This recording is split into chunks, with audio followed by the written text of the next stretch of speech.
Hi everybody, it's Jules here, Celtic wildlife artist. How are you? Happy New Year to all of you, whether you're watching this live or whether you're tuning into my recording. I can't believe it's been almost a month since I was last here sharing wildlife wisdom. It just seems to have passed like that. But it's been really good to have a break and just really sort of go within and recharge. Still feeling like I'm doing that at the moment, to be honest, but we'll come on to that in a little while because it all connects in with today's Merlin Wisdom. Welcome Susie. Hi Susie, it's lovely to have you join me here as always, and I hope all is well. So yeah, I was looking back because I always love this because there's a story why it's Merlin today, and then the plot thickens, as they say. So let me start off by telling you a bit about that. So it was back on, where are we? Tuesday. It's on Tuesday, the 2nd of January.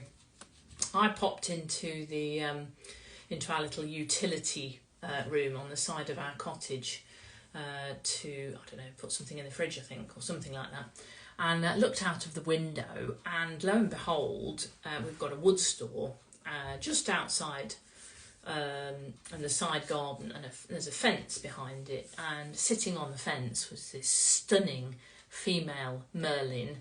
And I know Merlins are quite globally, Northern Hemisphere, globally distributed, but in the UK they are pretty rare, and we've only ever seen one Merlin here in Derbyshire, probably about 2 years ago, and it was a male, not far from where we live. So this female was super special. I mean, they're special anyway, aren't they? Even if you see them every day.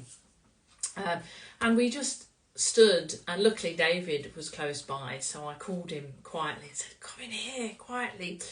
So we stood for a good few moments, I don't know how long it was, just looking at this beautiful bird. She had her back to us, but she saw me straight away and David, and was looking at us the whole time. This beautiful yellow markings around her eyes.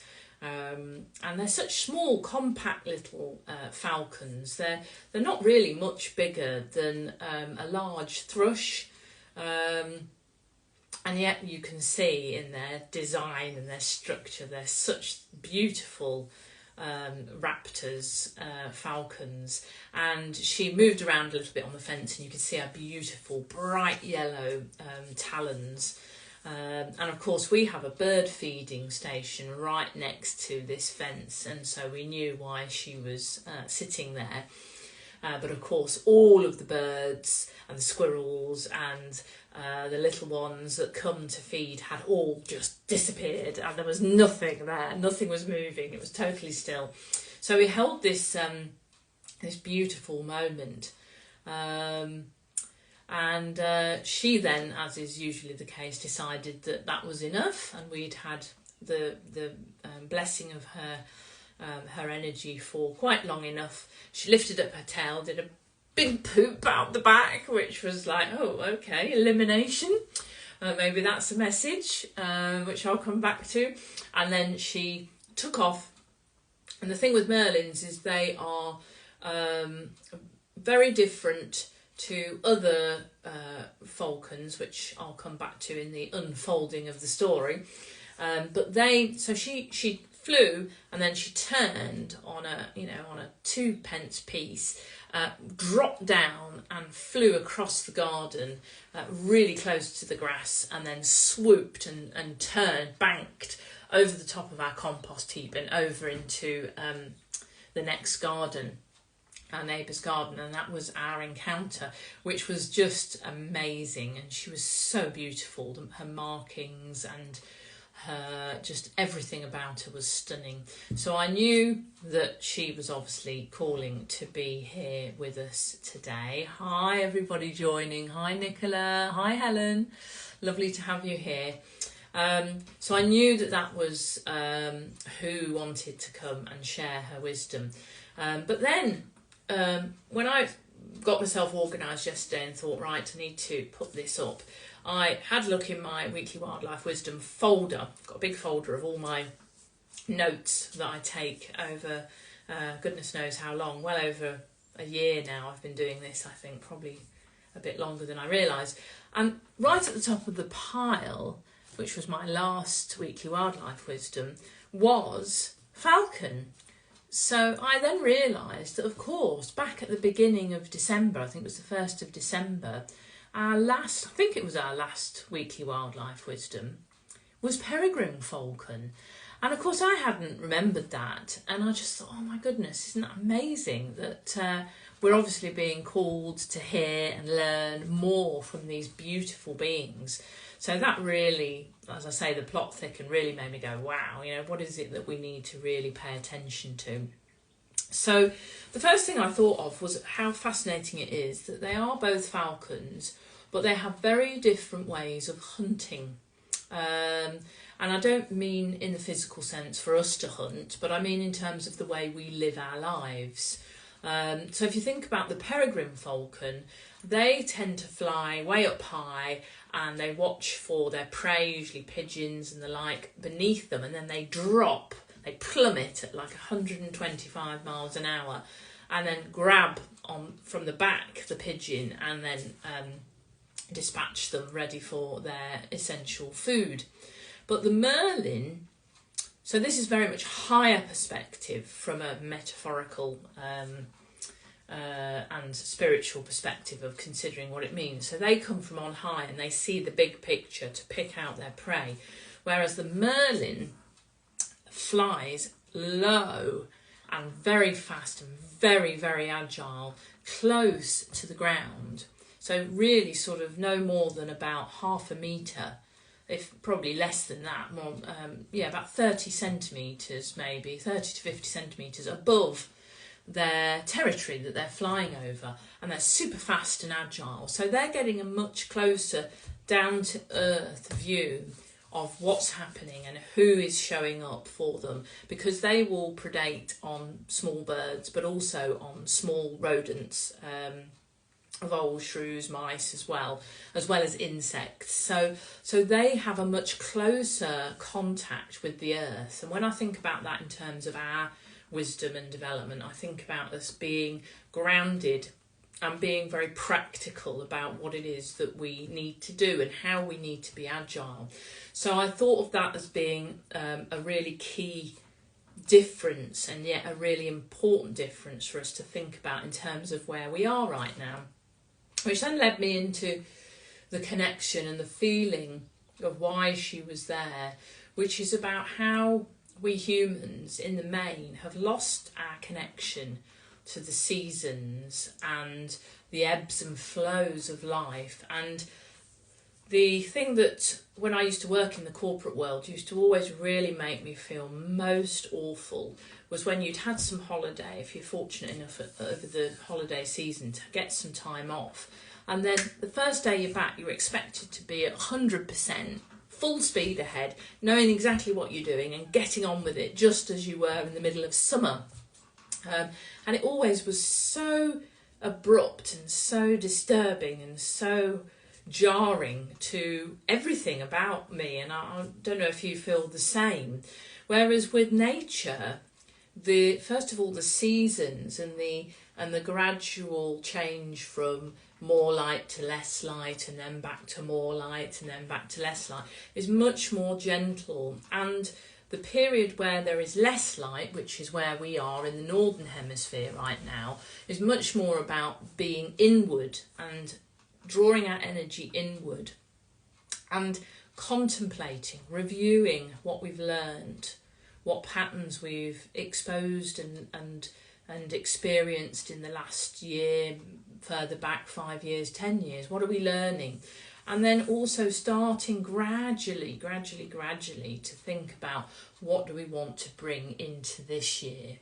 So for me, it was all about this acknowledgement of returning our connection to nature as much as we can. I know a lot of you have full-time jobs and you're expected to be at certain places, Susie's saying, yes, terribly strained way to live. Yeah, that's a really good way of putting it, Susie. Strained. It's almost like we try and force our energy, our physicality into action, action, action. 12 months of the year. And yet nature, when we watch nature and we integrate and align with nature, shows that is not the most effective way of being. You watch the trees, for example, changing through the year. They never rush. They don't force things. They're watching and adapting in their own way. I know they don't have eyes or anything like that, but they feel the temperature changes, the sunlight changes, the amount of food they've been able to store depending on the weather, and they adjust and adapt, and they communicate with each other to decide when they drop their leaves, when they have bumper crops of their fruit or seeds every year. All those things they do based on being literally in the earth, of the earth, and thinking it through, feeling their way through and adapting accordingly to that. And I think that's such an important lesson and message for all of us. The news right now, everything that's happening on planet Earth from the human perspective is pretty dire. There's a lot of good going on, I know, but there's also an awful lot of very worrying patterns and emerging outcomes from a lot of our choices that we've made.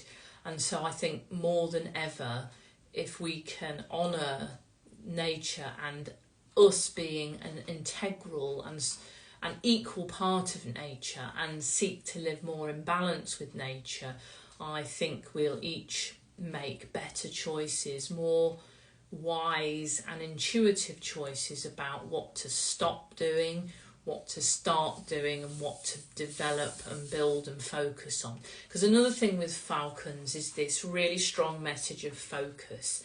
They are incredible hunters. If you've ever had the honour to watch them, even if they're not successful in their hunt, because they do lots and lots of hunting and only a small percentage where they actually get some food from it, but their focus is incredible.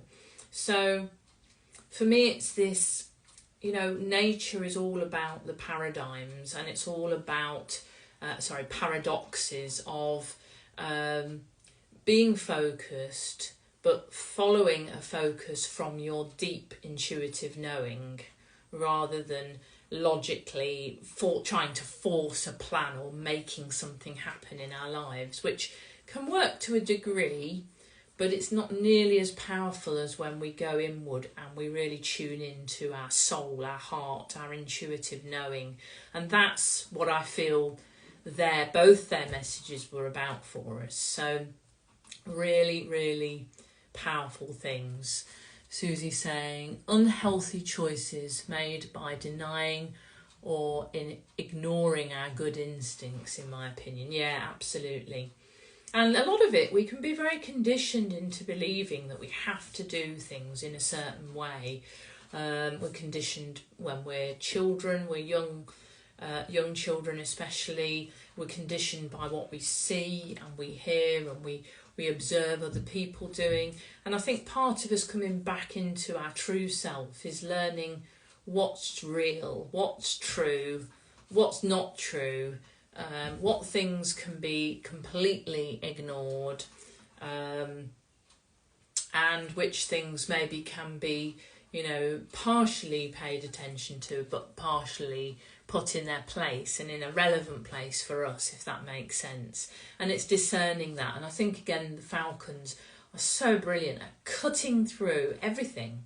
You imagine them, they're travelling at that speed, and yet they can focus in on what they need and what they want in that moment and hone all of their energy and power and skill and experience into that particular conclusion that they want. And that's what I'm sure that feels like what they're asking us to be much more aware of, to have much more faith in ourselves and in a higher power, whatever that is for you, and that connectivity, and taking steps in balance with nature. So there you are. I'm going to stop there because I'm conscious of time, and I hope you've found that interesting, thought-provoking, intuition-provoking, and I'd love to hear if you've had the joy of seeing any of these beautiful falcons. There's quite a few falcons, or merlins.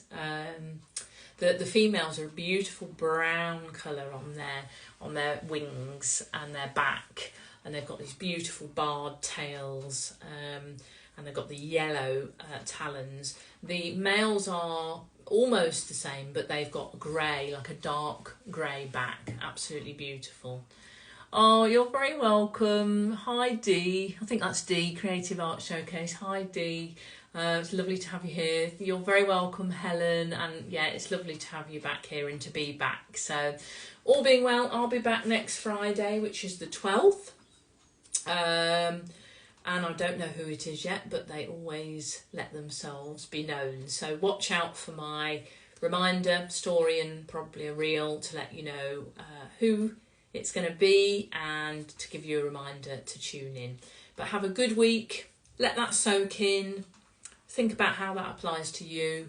And I'd love to hear from you if you want to share that. All right. Thank you, Susie. Take care. Bye.